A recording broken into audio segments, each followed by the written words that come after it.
Hello friends, મારા day 12ના mini બ્લોગમાં આપનું હાર્દિક સ્વાગત છે। કેમ છો બધા? મજામાં જ હશો।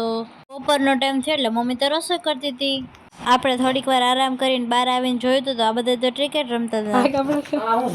મારા કપડાની હાલત બગાડી નાખી તો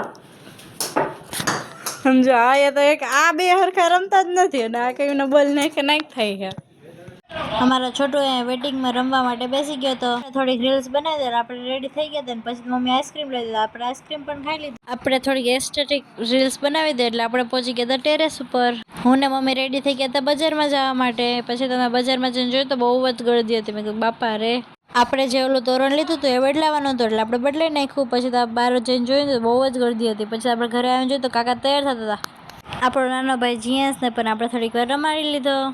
આજે તો આપણે બહાર જમવા જવાનું હતું એટલે આપણે પહોંચી ગયા ત્યાં તો બધા આંટી બેઠા હતા તો મેં પણ થોડીક એની અરે વાતો મજાક મસ્તી કરી લીધી। પછી તો હું ને મારા એક કઝિન સિસ્ટર બે બેસી ગયા હતા। બધા ફ્રેન્ડ્સ ભેગા થાય એટલે વાતો કરવાનું તો ખૂટે જ નહીં આ લોકોને। હું તો આ લોકોની વાતો સાંભળીને કંટાળી ગઈ હતી કે હવે મને ભૂખ લાગી છે, હવે જલ્દી કરો।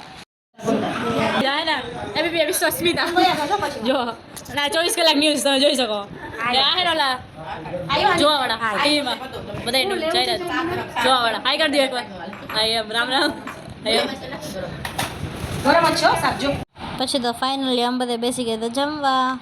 પછી તો આપણે જમીને થોડુંક કામ કરીને પછી થોડીક વાર બેસીને અને પછી તો આપણે વહી ગયા ઘરે જવા માટે। ઘરે જઈને જોયું તો બધા નાના છોકરા તો રમતા હતા। મેં તો વાહ। પછી આગળ જઈને જોયું તો કાકી તો રંગોળી કરતા હતા કે વાહ કાકી વાહ, આજે તો હેપી ન્યુ યરની કરશો।